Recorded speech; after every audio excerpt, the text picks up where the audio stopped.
morning, ladies and gentlemen. It is Connecting Communities with Brian J. I am super excited for today's guest. Ladies and gentlemen, we have Emmalou, is it Penrod? Penrod. Penrod. Okay, listen, Emmalou is a wife, a mother, a grandmother, retired school teacher, an author who's navigating the educational system's 5 strategies to get the best for you and your child, as well as a family life expert with Healing Your Families. What she does is she helps parents go from frustration, stress, overwhelming to what I call the 2 C's and P: calmness, confidence, and peace. Emmalou, welcome. Well, thank you, Brian. What an energetic welcome. I love it. Oh, this is slow for me. I didn't want to be too overwhelming for you.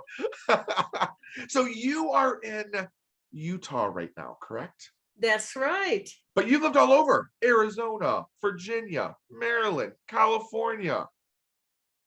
Yes, and I actually moved here when I married a man from Utah. We met in Maryland. Okay. And when he finished his military obligation, he wanted to go back home, and I fell in love with the mountains along with the man. Well, Fell in love with the man first, listen, and then the mountains. You're celebrating your 50th anniversary. So you've had to fall in love with him and continue to like him, right? Oh, yeah. Oh, yeah. Now, you don't look a day over 50, so I don't know how you've been married for 50, but we're not even going to go in that situation. You have 7 children. Yes. They're all adults now and doing well. Are they all spread out over the U.S. as well? We have one in Colorado, but the rest are in Utah, spread out through Utah. Okay, and that comes with 19 grandchildren? Is that what I'm reading? That's right. Woo! That's got to be a busy sleepover for you. Oh, I enjoy them. You know, grandchildren you just love them, spoil them, and then when they get tired or hungry, you send them back home. Well, I can't do that. My parents are in Pittsburgh. Yeah, so mine's always with me. I can't fathom. All of my friends are grandparents now. So I'm an old dad, okay? And I have an 11-year-old at the age of 45. Yes, I'm 45. I had to do the math. So I'm an old dad. So all of my friends, their children have kids at this point. And it's kind of fun to be able to watch them through that process. And, you know, it's definitely a different dynamic as a grandparent versus being a parent. So I would concur with that. And now, kudos to you for being a good dad. I try. Listen, I try every day. That's our future, right? I always tell them, listen, I got to make sure that you can take care of me when you get older. Okay, you've got to have a 2-bedroom basement because that's where I'll be living. Okay. You know, now it is a relationship for life. It really is. You know, think of that. You are, you know, just look at that child and what do you want this relationship to be like in 20, 30 years? 100%. You know, my dad was an older dad as well. And like your husband, he was in the military. So we are a Navy family. What branch are you folks with? Air Force. Hoorah, yes. So funny story, Emmalou. When I joined the Navy, my father did not speak to me for over 2 weeks. He was furious because he wanted me to join the Air Force. Because they treat their people better and they have better food. Oh. Now, I did go to school on an Air Force base. So we traveled all over. I actually graduated in the UK.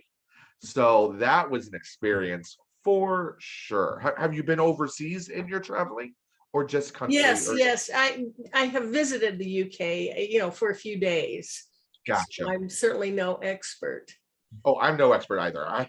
I did enjoy the culture and I enjoyed the experience for sure. Speaking of enjoying, you like walking, water aerobics, and obviously spending time with all 19 of the grandchildren or just 18?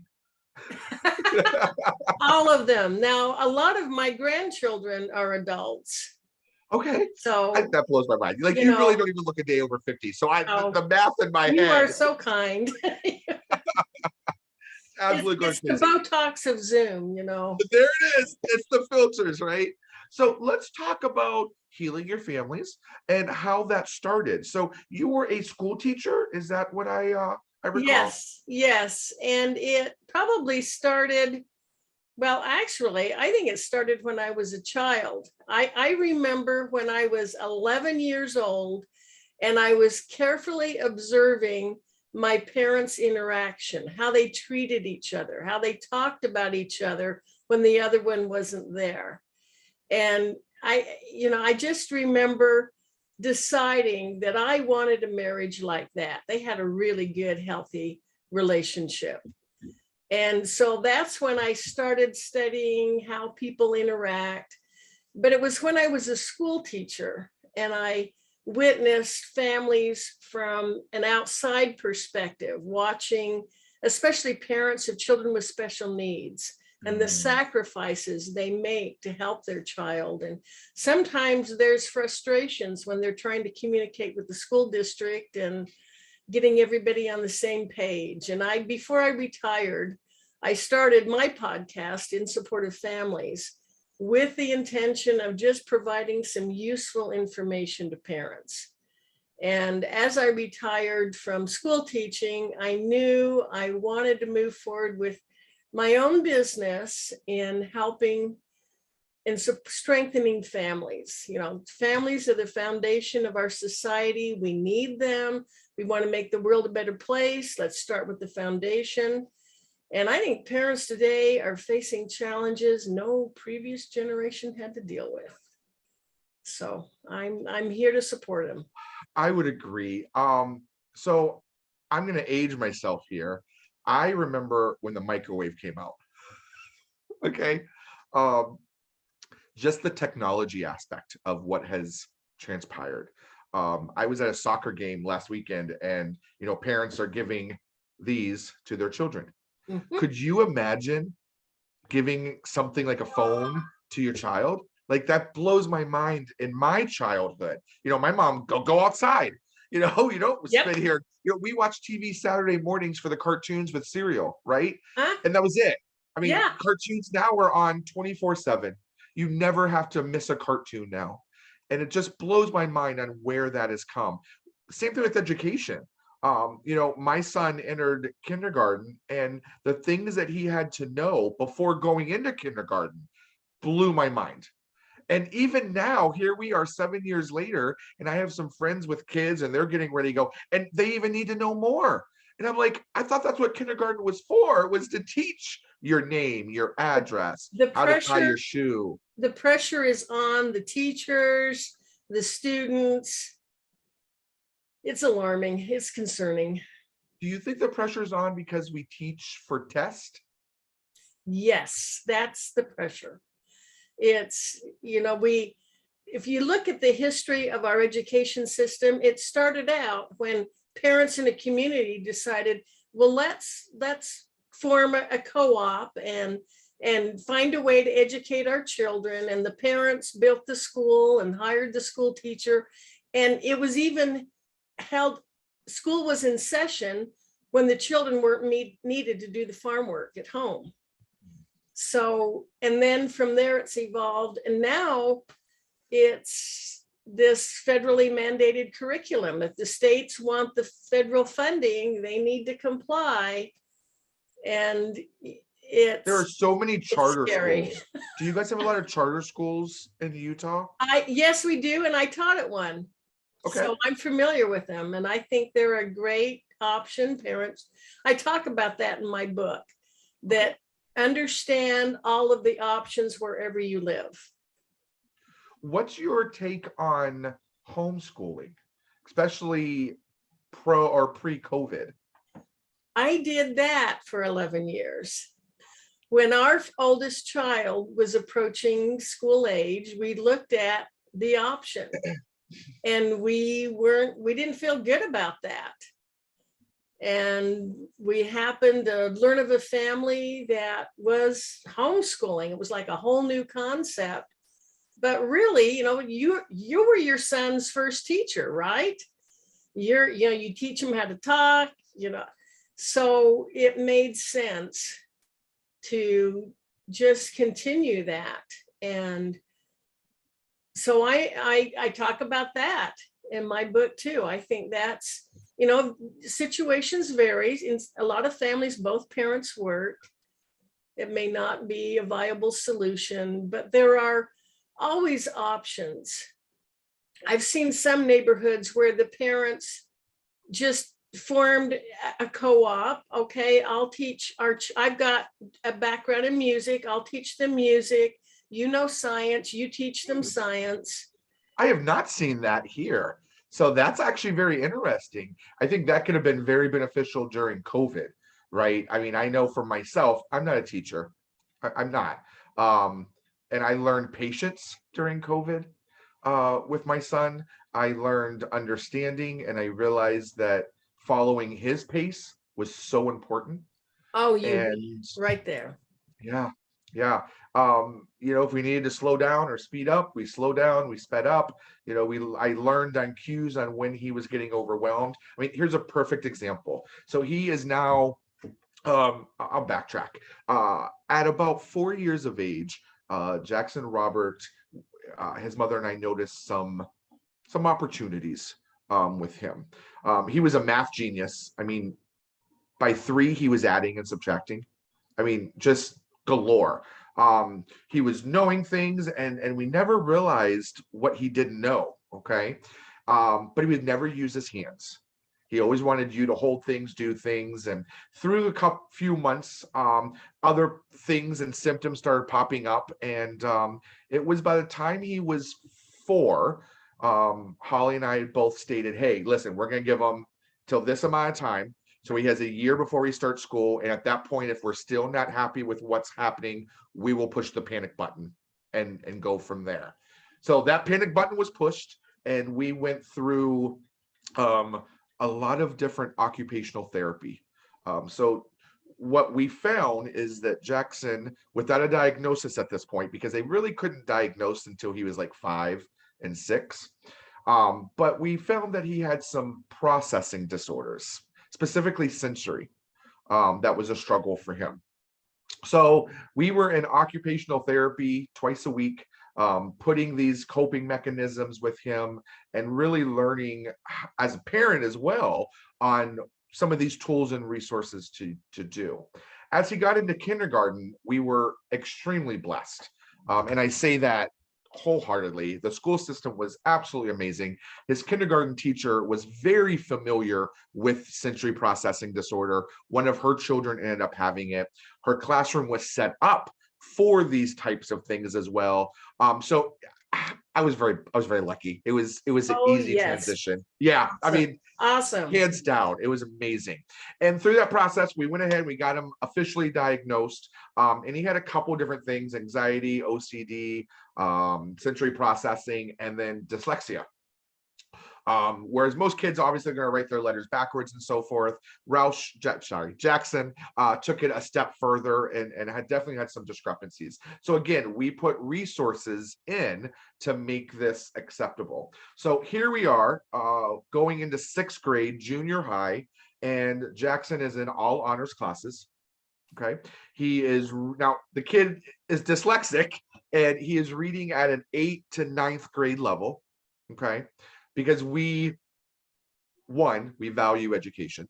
Okay. We feel that education is first and foremost, because it's a foundation that is just built with life. And if you're not educated, you're not going to go anywhere. That doesn't mean you have to have algebra and chemistry. I'm talking just a foundation of an appreciation of learning. So again, here we are with these classes, and he's doing really well. We're super impressed, but we still know that we still got to make sure these resources are there for him. We make him read 15 minutes every day. We have these things in place to make him successful. It might be a fidget, right, as he's learning or doing things. But as parents, I think we need to kind of step in, right, pause, pivot, and we really have to be able to figure that out. Now, I'm lucky that I just have one. So I don't have a plethora of ones that I'm trying to, dictate different styles and techniques with. I couldn't imagine that scenario. That's why I'm not a teacher, because I don't know how I would be able to I don't want to say cope because that's not the right word, educate a variety of different kids on different levels, needing different styles. Well, you know, Brian, you just provided an outstanding example of a parent's role in education. I love it. Thank you. Thank you. It's my important, the teachers, it's not their teachers' responsibility to teach. They are a support system and a resource for me. Exactly. His mother and I have always stated, whatever the teacher needs, we'll make sure the teacher gets. Obviously, the teacher is with our son 8 hours a day. Perfect example. At the end of last year, Jackson was struggling in English. He'd gotten like 3 Fs in a row in projects, and he'd already been accepted into the honors class. And, he was like, I don't want to do honors. I'm not going to be able to do it. And I'm like, listen, let's reach out to the teacher. Let's figure out what the problem is, right? Let's see what's happening. And we reached out to her. I love her. She's like, he needs to be in honors. He's just lazy right now because we have 2 weeks left to school. He's fine. It was as blunt as possible, right? And I'm like, okay, thank you. We got the answers that we need, but I'm not there. I'm only here at home doing stuff, especially with COVID. The dedication and the support and the appreciation and love that teachers have for their class and their students is beyond. What scares me is when they lose that, right? Yeah, well, when they're just showing up. I think the parents or the teachers love you because you're the ideal parent. You accept that they're the expert at what they do. You're willing to follow what they recommend, but you're communicating with them in such an effective, respectful way. So again, once again, you have just provided an excellent example of how to interact with your child's school. So, and again, and I talk about that in my book too. That is key. The parents need to form that team where you're supporting the Absolutely. child. It's a village. Jackson knows that the teacher may not always be right, but they're not wrong. We will, if Jackson comes in and he goes, I'm having an issue, XYZ, we will never badmouth the teacher or not support the teacher to Jackson, because at the end of the day, I don't want him to feel, oh, well, dad doesn't like the teacher, so I don't have to like the teacher, kind of a thing. Yep. So, if I'm not a fan of the teacher or the way they behave, that's going to be a private conversation between us, right? Right. I would never bring Jackson into that situation. A perfect example is during COVID, one of the teachers had called Jackson out for something. He had come in and they were on speaker and he was like, oh, the teacher's not here, we can goof around. And then the teacher heard it, right, and came back. And which I'm like, I teach them all the time, especially with internet. You never know who's paying attention, right? You got to hold yourself at a certain level, especially when he's gaming with his friends. Because if they hear you screaming and yelling, their parents are hearing you screaming and yelling, right? So your perception is important. But anyway, the teacher, scolded him, which I totally think that she should have, but she took it a step further. So then she called him by his middle name, which I was not okay with. There's no reason that after she acknowledged, Jackson, you did wrong. Why did you do that? She then came back to him again and pounded him again. Now, my son has 2 middle names. So he's a Jackson Robert Whaley Roush. So for her to do that in class, I thought was beyond not needed. Yeah. And don't you know, as I'm typing my little letter to her, to set up a meeting, but I would never let Jackson know that I was upset over that. Right. Because again, I'm here to support her at the end of the day. We've had some opportunities with teachers, and again, he's never known that because they are the teachers and they need to be treated as those experts. I'm not a fan of the parents that sit all year round and then come in and go, why'd my kid fail? Your kid failed because he didn't do what he worked. Your kid is failing because nothing has been turned in and it's been on the report card for the last 3 quarters. And now all of a sudden you're coming in and you're mad at me and you're coming at me in that situation in front of the children. So what is that teaching? That just doesn't, we're in a very entitled world right now where everybody wants something from you, but they don't want you to be involved with them, right? It's like, come close and so I can push you away type of an aspect. And I don't do that very well. The school is my resource. And again, without the school, Jackson wouldn't be where he is today. So I have to make sure that they are respected and treated as such as the experts as they are. Yeah, that's my main purpose in the book is be aware of your options, pick the one that suits your child the best, and then support it, be part of that team. But parents, I feel that they think of it as daycare. You're watching my kid. That's the wrong approach, right? You're, like it's education. You're involved. Yeah, like you said, you're part of that. I think the parents have the primary responsibility for educating, the education of their child. So, absolutely. I mean, parents should not be surprised of what their grade card is for their kids. Yeah, they should know, Howard. They should know. Now, it's not going to be an exact as far as percentage, right? Unless you have technology to do that. But you should know at least, hey, my kid's doing really well. My kid's not. He's struggling in this subject. And I know back from my situation, and again, I am not blaming my mother or father by no means, right? It's a different time 30 years ago. But I never remember my mother doing homework with me, ever. Yeah. Right. I came into this aspect, or I'm right in the middle of, the 80s, where 2 homes, that you needed to go out and work and so forth. Now, obviously, I was lucky. My dad was military. My mom worked out of the home for a while as well. But I never remember that. I never remember mom checking and say, hey, did you do your homework? I'm not saying education wasn't important to her, but she was a high school dropout, so it wasn't as valued, I think. Well, one trend I see today that is somewhat concerning for me is that lack of communication in the home. You have both parents working, then when everyone is home, they're quite often on their devices, in their own worlds.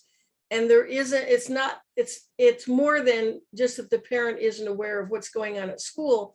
They may not be aware of what's going on in the rest of the child's life. They're choosing. They should have a dedicated time every day where you're checking in. Who are their friends? What kind of interactions are they having with their friends? What are they starting to learn and feel about themselves? They write those belief systems about themselves at a very early age. And we give them that. We give them that confidence. We give them those pieces. My Jackson's mother and I, we're divorced, so we live in separate homes. But we communicate super effectively. Typically on Mondays, he comes home. We look at the whole week together. We set up, hey, you're going to do this on Monday. You're going to do this on Tuesday. You'll do this on Wednesday. And so that way, when he's here, we're in sync on what's being done and vice versa. So we're all on the same page. One of the things I'm struggling with, and I'm trying to get him on it, and you're going to appreciate this, is procrastination, right? Mm-hmm. Oh, this project isn't due till Friday. Well, let's do a little on Monday, a little on Tuesday, and a little on Wednesday. Now, I say that as the biggest procrastinator when I was in school. I would not do anything until the day before. I will never tell him that. But that's one of the things. Do you find that is an issue or an opportunity, is procrastination? Oh, it's definitely a teaching tool, definitely a time to and help him see the advantage of doing a little bit every day rather than leaving it all for Thursday night. Right. I think it goes back, you said it best in your favorite quote, which was, do you remember what it is? No, that's right. Listen, nobody ever does. Just to give the audience a heads up, I have a form that I have our guests fill out that just gives me some information so we can talk and I know what's going on. And one of the questions I have in there is, what's your favorite current quote of the moment? Nobody ever remembers what they write, which is okay. But here it is. Let's make the world a better place by strengthening families. Families is not just mom and dad. Families is your school, right? My son's school, they are practicing what they call a house. So there are 4 colors in his junior high, and they're very much into integrating that culture of a house and so forth, which I absolutely love. I'm a strong believer that it takes 2 villages to raise a child in today's day and age. You need one in here and you need one out there. Right. My friends, rather his friends' parents, they're my village too, right? Yes. I hope, so when he's out family, there, the community. Yes, absolutely. We're in a day and age. So back in my generation, we did something wrong, the neighbor chastised us. And then when we got home, we got chastised by our parents because the neighbor chastised us, right? And we're like, how did you know that already? Today's day and age, the neighbors are just shutting the door, because if they would chastise that parent or that kid, then the parents go crazy, because who are you to tell my kid XYZ? Versus looking at it a different way of, thank you for watching my kid when I wasn't there. I mean, it could be as simple as kids running in the street. Well, right? and developing that rapport, that trust with those, your community members, your extended family members, making sure you're all on the same page. Right. And there are so many books out there with so many pages that we are all on, and, and that's kind of how I look at it. One of the things, speaking of that, is you explain the GPS system for me. Okay. So in my coaching program, we start with an assessment. Let's find out where you are now. It measures every area of family life. And I ask that every family member take it, because the parents may feel like, oh yeah, communication is fine in our family, only to find out that not everyone agrees with that.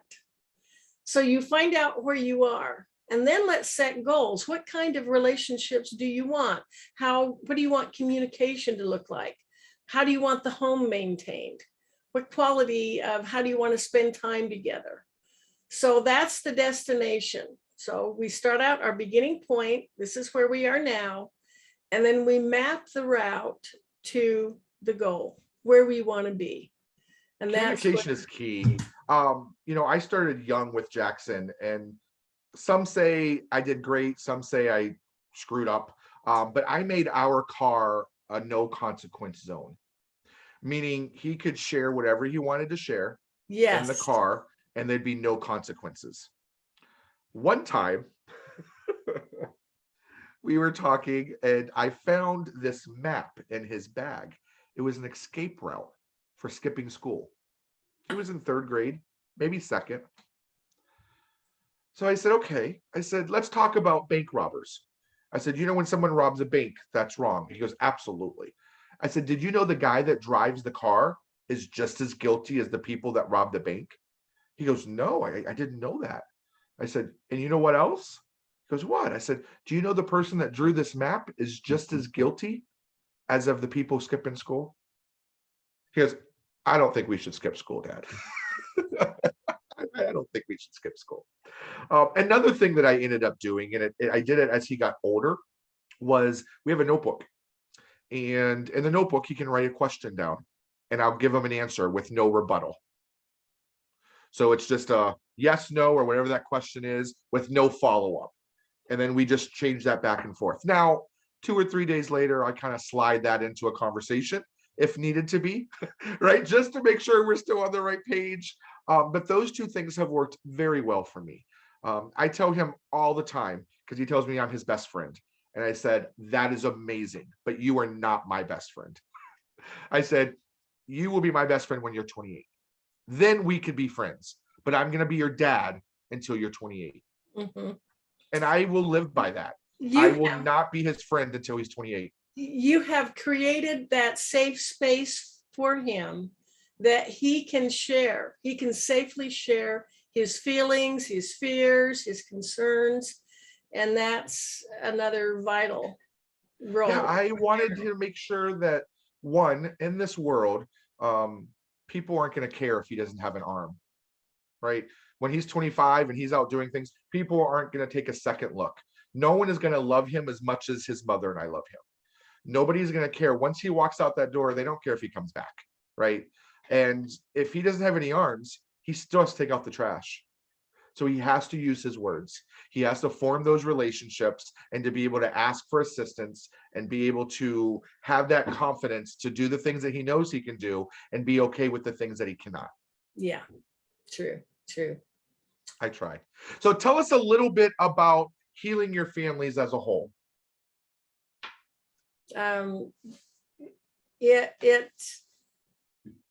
It came about as I was searching for ways to support parents and provide them with useful information. So as I mentioned, I have, if they go to my website, I have some webinars and the coaching program, relationship coaching. You do quite a bit, you, from the you and your, webinars to coaching. you and your wife had that demonstration of effective co-parenting. And that's key. That relationship to the parents, whether they're together or not, is a huge component for that. Oh, it is. I mean, he needs to understand that, again, and I always told him, so he doesn't remember his mother and I being together. He was just about a year old after during our separation and divorce. So he has no concept of that. So, I always tell him, listen, your mom and I didn't want to have a relationship with with ourselves. We only want to concentrate on the relationship that we have as your parents, right? And we do that very well. So he knows that what mom says, I say, same rules, both house. I will pick up the phone very quickly and have a conversation. We do family talks. We make decisions together. We're a little progressive as parents. Some folks will probably look at us and shake our head or shake their heads. I allow him to cuss, right? I've allowed him to cuss probably since he was about 8 or 9 years old. The first 3 months were ridiculous. It was horrible because he had to get it out of his system. But my goal is to teach him time and place. He doesn't cuss at school, right? Yeah. He doesn't cuss in front of his mother or in front of adults. He just learned time and place. When we took that taboo off, because listen, he's 11 years old. He's going to do what he wants to do, right? If he wants to cuss, he's going to cuss. But he needs to understand what that means. If he uses those words, what people are going to look at him and think of. We were at the doctor a few months back and he was getting his shot and he doesn't like shots. And he was like, damn, damn, damn, damn, damn. And the nurse looked at me and his mom looked at him and she goes, what did you just say? Because she does not. And the nurse looked at me and I said, we're progressive. Listen, he could have been using other words in that choice, right? But he knew time and place, where am I at? This is what I can say in that situation. But again, it's a respect aspect. I think words are super powerful, and I've taught him the power of words. So, we don't use the word hate. That's not true. We have used the word hate. We try not to use the word hate or love, because those are such two powerful words that when we use them, we want to make sure we understand the meaning that we're using them in. But communication, there's just so much. From nonverbal to words to touch. We don't have time to go into that now, but I certainly have enjoyed this opportunity. I have as well. It is about that time to wrap up. Give me a couple ways on how we could reach out to you, Emmalou. I know you have a Facebook, you have a LinkedIn, you have an Instagram, you have a YouTube channel, and these are all in the link up above. Click that button and you'll get a nice little bio of Emmalou, as well as ways to touch base and contact her. Now, you have a program, is that what I'm hearing as well? Yes. Now, coaching? I to be honest, I can't remember if I put in 5 values for families, the number 5 values, number 4 families.com. Got it. Free webinar for parents talking about 5 values that will help them strengthen their child. I would urge them to check that out. That's great. It shares more of my philosophy and what I'm about. Well, we appreciate the tools and resources that you are. I'm definitely going to dive into that as well, and check that out. So, well, with that being said, I want to wrap this up. We do appreciate your time today. Thanks for spending it with us, Emmalou. And don't forget, reach out to her. Up above are the links. Otherwise, be safe, take care, and we'll see you next week. Perfect. All right. Thank you, Brian. That was great. Love your energy.